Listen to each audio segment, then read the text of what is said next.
Esto me hace acordar a un amigo uruguayo muy querido que en un evento que él organizaba cada expositor tenía un presentador y cuando le tocó a él, que era el anfitrión, no tenía presentador. Entonces, él hizo de propio presentador. Se presentaba y salía y cambiaba de personaje y volvía a entrar y ahí va. El tema que convoca esta mesa es el tema de las causas de exoneración en la responsabilidad objetiva, ¿no es cierto? Yo, un poco abusando de su buena voluntad, voy a hacer alguna referencia a cómo está el tema regulado en este nuevo Código Civil y Comercial argentino, tratando de ceñirme a los 20 minutos asignados. Yo entiendo, coincido en esto con gente mucho más importante que yo, por ejemplo, con el profesor Mosè Iturraspe, que como decía los otros días ha sido uno de mis maestros, y particularmente en este tema de responsabilidad civil, en que cuando hablamos de eximentes de responsabilidad, no hay eximentes genéricas. Las eximentes funcionan en la medida en que afectan, por negación o destrucción, total o parcial, algunos de los elementos o presupuestos de la responsabilidad civil. Entonces, hay eximentes que afectan la autoría, hay eximentes que afectan o alteran la antijuridicidad, el factor de atribución, la relación de causalidad o el daño. Coincide, entre otros, por ejemplo, con esto, el profesor Tamayo Jaramillo en Colombia, y yo creo que es así, me parece que es lo correcto. Las eximentes, decíamos hace un rato, que afectan o privan a la antijuridicidad son llamadas causas de justificación. Como el tema son las eximentes en la responsabilidad objetiva, vamos a prescindir del análisis de ellas porque están fuera del marco conceptual del tema. Hay eximentes legales y hay eximentes convencionales. Se pueden pactar dentro de lo que es la autonomía de la voluntad y mientras no afecten el orden público, a nivel contractual, eximentes convencionales. Hay eximentes que liberan totalmente, hay eximentes que liberan parcialmente, y hay eximentes que transfieren a un tercero el débito indemnizatorio. Y las hay que operan en materia obligacional contractual y las que operan en el ámbito aquiliano.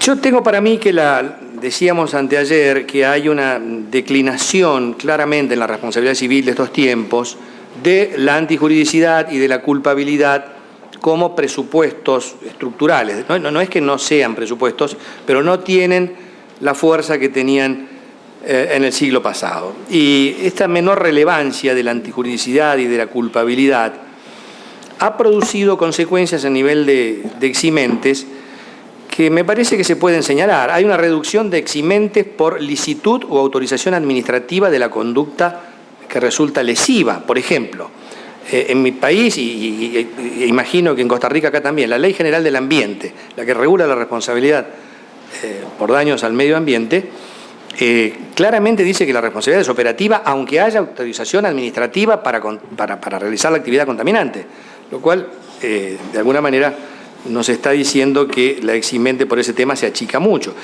Hay una reducción de eximentes por falta de imputabilidad en el agente dañador. Hay claramente una expansión, un avance hacia la reparación de equidad de los daños causados de manera involuntaria, sin discernimiento o sin intención o sin libertad. Salvo, dice el Código Nuevo Argentino, que haya dolo. En este caso, esta referencia es novedosa, el dolo suprime en la reparación del acto involuntario el resarcimiento de equidad y lleva al resarcimiento pleno. Hay una reducción de eximentes por prueba de la falta de culpa. Esto sucede enormemente en el ámbito contractual con la obligación tácita de seguridad. La obligación de seguridad impone, de alguna manera, el resguardo a la integridad de los bienes y la persona de la contraparte como una suerte de obligación de resultado vinculada a un factor objetivo y no a la culpa en el incumplimiento prestacional. Y además hay una expansión de los factores objetivos de atribución que acota los eximentes vinculados a la culpa del dañador. Me parece que es un fenómeno general, predicable en términos muy amplios. Ahora, yendo a los factores objetivos de atribución y a los eximentes que inciden solo en los factores objetivos de atribución, el Código Nuevo Argentino los caracteriza al factor objetivo en general y después en materia contractual, al factor objetivo. En general, el artículo 1722 dice: el factor de atribución es objetivo cuando la culpa del agente es irrelevante a los fines de atribuir responsabilidad y se libera demostrando la causa ajena, salvo disposición legal en contrario. O sea, salvo que la ley lo diga expresamente en contra, el factor objetivo es aquel que prescinde de la culpa. Y contractualmente, el factor objetivo se da, dice el nuevo código, cuando de las circunstancias de la obligación o de lo pactado se debe un resultado. Son las que denominamos obligaciones de resultados y no obligaciones de medios, donde el eximente no funciona con la prueba de la no culpa. Ahora bien, en la responsabilidad objetiva, que hemos caracterizado en términos generales y en el régimen contractual, las eximentes normalmente refieren a o inciden en el elemento causal. Las eximentes alteran el nexo de causalidad adecuada entre el hecho y el daño. Y genéricamente, el profesor Torrealba las llama, me parece con buena denominación, defensas de causa extraña. Hay una incidencia causal extraña que corta, rompe o modifica el nexo causal de atribución entre el hecho genético y el daño consecuencial. ¿Cuáles son? Enunciándolas rápidamente, y creo que conceptualmente estamos hablando de lo mismo en ambas legislaciones, ¿no? La costarricense y la argentina. La causa ajena, lo dice el Código Argentino en el 1726, el hecho del damnificado, 1729, la asunción de riesgos por la propia víctima, esta es la más novedosa en regulación normativa en mi país, no en concepto, pero sí en regulación normativa. Hasta ahora estaba tratada por la jurisprudencia, pero no en el código anterior. El hecho de un tercero, 1731, la imposibilidad de cumplimiento en materia contractual, en 1732, y el caso fortuito en el 1733. Voy a tratar también muy rápidamente de señalarles a ustedes qué matices tiene cada una de estas eximentes de la responsabilidad objetiva en la regulación del nuevo código de mi país. ¿Qué sucede con la causa ajena? La causa ajena produce una interrupción del nexo causal, salvo que concurra con una concausa. Cuando concurre con una concausa, obviamente opera una disminución de los efectos resarcitorios proporcional a la incidencia de una y otra.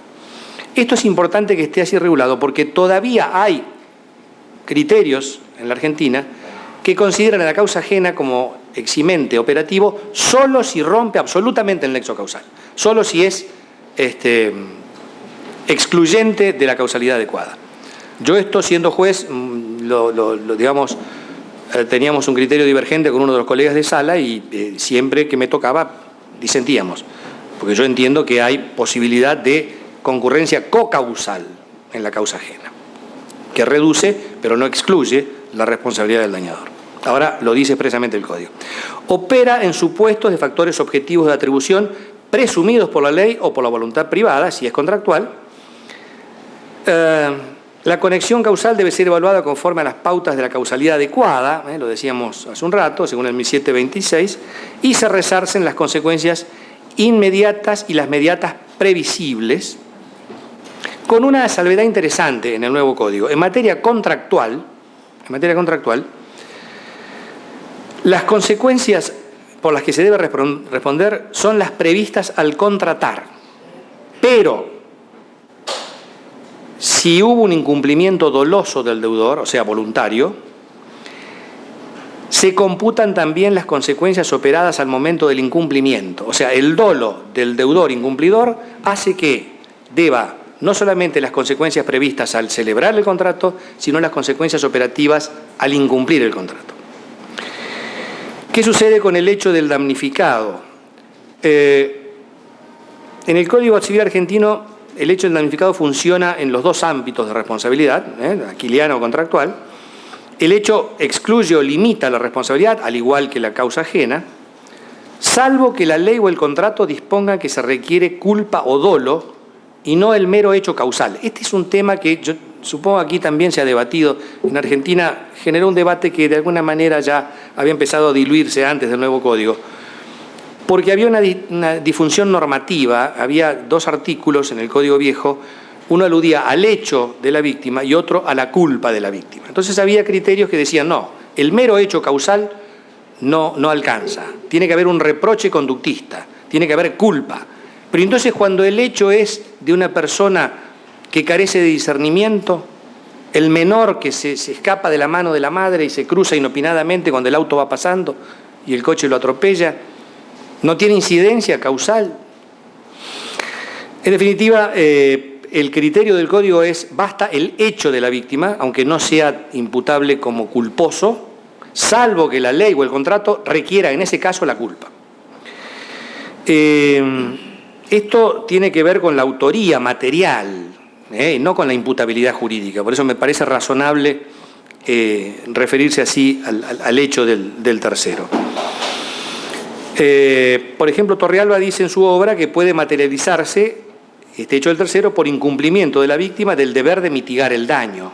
Sí, es una manera, me parece a mí, no genética, sino funcional de hecho del tercero.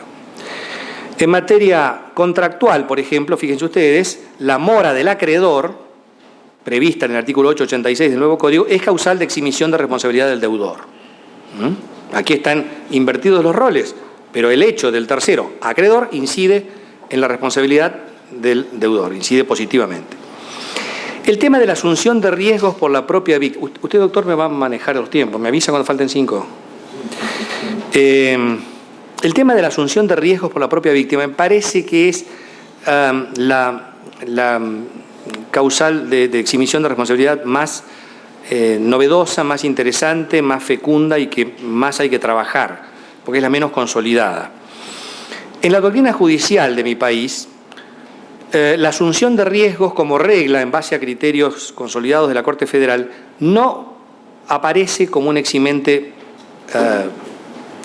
predicable, en principio, salvo que sean realmente riesgos excepcionales, extraordinarios, riesgos. ¿Qué es lo que dice el nuevo Código en relación a la asunción de riesgos? Lo trata en 2 artículos y en 2 lugares distintos del Código. Los trata en el libro primero cuando habla de los derechos y actos personalísimos y habla de los actos de la propia persona que asume riesgos sobre su integridad corporal y su vida. Y lo trata después en materia de responsabilidad civil en el 1719. En el artículo 54, este que está en el libro primero, en materia de actos personalísimos, dice que no es exigible el contrato con objeto riesgoso para la vida o salud del deudor, salvo que sea su actividad habitual o que se tomen medidas de prevención para el daño causado. Esto, más que una causal de eximición del deudor, es una causal de no eximición del acreedor. Y después, el 1719, en responsabilidad civil, regula 2 supuestos. Como regla, la exposición a un riesgo voluntario no justifica el daño ni exime de responsabilidad. Es lo que ha dicho la Corte Federal. Salvo que esa asunción de riesgo sea de tal magnitud que equivalga a la incidencia causal del hecho de la propia víctima. O sea, que la propia víctima haya asumido causalmente la provocación del daño. Y después se prevé, y esto está muy bien, quien asume un riesgo para salvar a otro o a sus bienes, los del otro, y sufre un daño. En ese caso puede ser indemnizado por quien creó el riesgo o por quien se benefició con su actividad riesgosa que le causó un daño. En este último supuesto, solo hasta la proporción del beneficio que eventualmente hubiera obtenido. ¿Qué pasa con el hecho de un tercero como eximente? El hecho del tercero debe ser un tercero por quien no hay responsabilidad indirecta o vicaria, obviamente. Los daños causados por los hijos menores obligan la reparación por los padres, del dependiente por el principal. Cuando hay delegación de la guarda por cosa riesgosa, el guardián responde por los daños del delegado. Gracias, doctor. El caso de los auxiliares introducidos por el deudor para la ejecución de la obligación, ¿no? Son casos de claramente delegación de esta responsabilidad. O sea, tiene que tratarse de un tercero por el cual realmente no se debe responder. Los requisitos para que opere como eximente son que el tercero no sea imputable, el hecho del tercero no sea imputable al demandado, que reúna los requisitos del caso fortuito.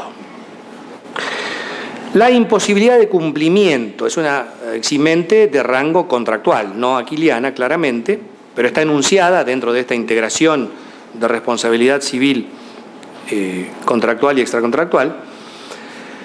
Esta imposibilidad de cumplimiento debe ser objetiva, o sea, ajena a las partes, debe ser absoluta, o sea, insuperable, no imputable al obligado, obviamente, y apreciable judicialmente según la buena fe y la prohibición del abuso del derecho. Esta imposibilidad de cumplimiento, cuando reúne estos requisitos, produce la extinción de la obligación y, por ende, como consecuencia, la liberación del deudor. ¿Qué sucede con el caso fortuito? Por último, aquí ha habido otro debate también en la Argentina. ¿El caso fortuito y la fuerza mayor son lo mismo? Bueno, hay quienes decían que sí, hay quienes decían que no. Conceptualmente se los puede diferenciar, es como esto del error o la ignorancia. En sus efectos son lo mismo, pero definíamos los conceptos. Ahora dice expresamente el Código, el 1730, son sinónimos. El caso fortuito y la fuerza mayor son lo mismo, jurídicamente hablando. ¿Cuáles son sus requisitos para que opere como eximente? La imprevisibilidad, la inevitabilidad, la actualidad, la extraneidad, o sea, no el caso fortuito interno a la cosa o a la prestación, y en los contratos la sobreviniencia, que sea el caso fortuito operado no en la etapa genética, sino en la etapa funcional del contrato. El nuevo Código en el 1733 contempla casos que alteran la eximente por caso fortuito, lo cual es novedoso. La jurisprudencia lo reconocía alguno, pero es bueno que esté en la ley. Por ejemplo, no exime el caso fortuito si se lo ha asumido contractualmente, salvo que se trate de una cláusula abusiva en un contrato consumerista. No libera el caso fortuito si la ley impide la liberación. No libera si hay mora del deudor, salvo que ella sea causalmente indiferente al casus, ¿no? Pero en principio el deudor moroso está en riesgo de asumir el caso fortuito. No opera si sobreviene el caso fortuito por culpa del deudor. No opera si es contingencia propia del riesgo de la cosa o de la actividad riesgosa, y no opera si hay obligación de restituir derivada de un acto ilícito. En ese caso, la situación de quien debió restituir y no restituyó a tiempo lo pone en riesgo de asumir los daños que pueda sufrir la cosa objeto de la restitución incumplida.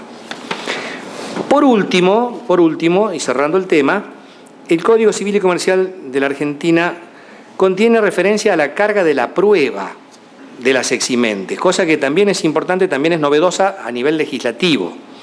Está bastante asentada a nivel doctrinario jurisprudencial, pero no en la ley. ¿Qué es lo que dice con relación a la carga de la prueba de los eximentes? Artículos 1734 a 1736. Son normas procesales, pero que tienen incidencia sustancial, ¿no? La regla general es que quien alega el factor de atribución y la eximente tiene que probarla. La distribución del onus probandi, la regla general es, señor juez, yo digo que hay un eximente, tengo que probarla. También tiene que probar la relación de causalidad, salvo que la ley la presuma o la impute, obviamente. Hay casos donde está presumida la relación de causalidad. La prueba de la causa ajena o de la imposibilidad de cumplimiento es por parte de quien la invoca en materia contractual. Y judicialmente, como lo decíamos anteayer, se admite la aplicación de las cargas probatorias dinámicas en este tema, pero con la condición de que el juez lo anticipe a las partes, a la apertura del proceso, para que sepa que se va a aplicar esa regla dinámica de asignación de la carga probatoria. Como conclusión en este tema, Yo creo que el nuevo régimen del Código Civil argentino en materia de eximentes incorpora criterios consolidados de doctrina electoral y judicial con una interesante sistemática. Así que, de mi parte, y por fin, gracias otra vez y buena vida a todos.